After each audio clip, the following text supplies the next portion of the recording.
So within the manager function menu, we have product functions. Now in this, we have four buttons here. The first one being sold out item. Now, if I was to have an item that on the menu that was sold out, for example, then as a manager, I can go in here and I can select from a master list of my entire menu and choose whichever item I want to sell out. So for example, let's say I've got the 12-ounce coffee. So in this, I'm going to flag this as sold out. So I select on this item and I choose OK. Now, in doing that, the system now goes through a series of processes to flag that coffee as sold out. So the first thing that happens here is this bulletin that comes across, and this will happen on everyone's login screen. So if they're currently on the point of sale system, then this window will show up right away saying that the 12-ounce coffee has been sold out. If they're not currently on the point of sale system, then as soon as they go into it, then this message will come up. Now, along with this as well, you will find on the billboard that is the 12-ounce coffee has also been added to the sold out column as well. And so from here, anyone who's going into the billboard will be able to identify that. And then finally, if I was to go into a check and I go into the coffee screen, you'll notice that the 12-ounce coffee has a big red X across it, and it will not permit me to order that particular item. The reason being is that it's sold out. Now, going back into product functions, the next one over is sold in item now. So let's say, for example, I went out and I picked up some more coffee and brought it back. Then I can now make more of that coffee. So I can go to sold in, and from here I will have a list of all of the items that are currently sold out.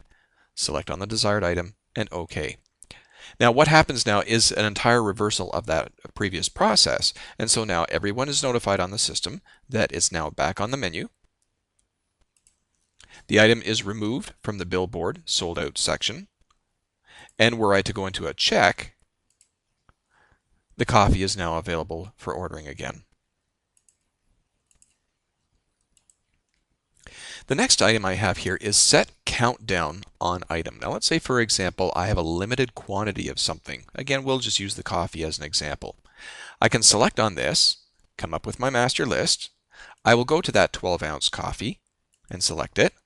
And from here, it will say enter the number of remaining items for this 12-ounce coffee. So within this, for example, I may have enough just for, let's say, five cups of coffee. So I will put a 5 in here. Now, when I go into a check, you'll notice now on the 12-ounce coffee button, there is a 5 in the bottom right corner of it.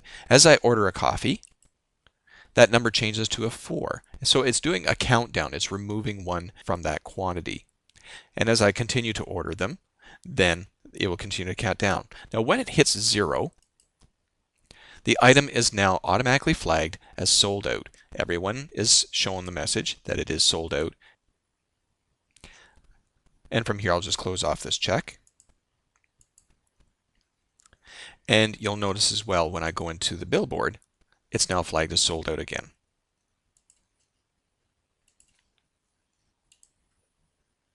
The last item here is bar interface.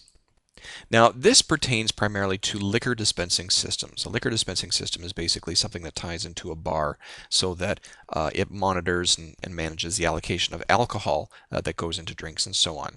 Now, within here, I can have multiple bars within the establishment. I can have a bar 1, 2, 3, 4, 5, and so on. And along with this, I can determine what stations will be allocated to it. So for example, let's say on bar 1, maybe in a lounge, for example. And the stations that are tied into that will be stations 6, 7, and 8. So these 3 stations all apply to this one bar, which has this liquor dispensing system. Now with this, I can conduct a bit of an auditing on this because, for example, the liquor dispensing system has its own reporting system. And it may say, for example, that today you sold 52 vodka martinis, but Pixel Point shows that you only sold 50 vodka martinis. And so what we need to do is basically do a bit of a comparison between these to really isolate on that. And so to do that, I focus on this one bar with the stations that are associated to it. And then from here, coming down to report type, I can now identify what specific type of items I want to focus on, in which case, in most cases it would be liquor, but I can also do this on non-alcoholic beverages, on food items, and so on. Over on the right-hand side, I can also filter, for example, on a specific employee or all employees associated with this.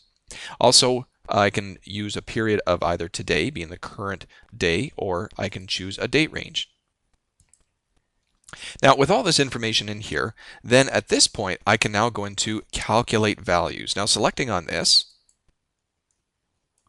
the system will now go in and it will calculate out all the values pertaining to liquor that was ordered today on stations 6, 7, and 8, focusing on that specifically.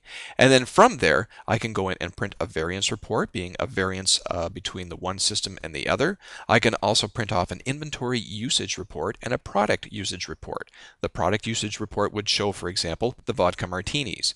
The inventory usage would be the alcohol that went into it, such as the vodka and the vermouth and whatever. And so with these, I can do a very tight auditing and find out what really has been going on with these.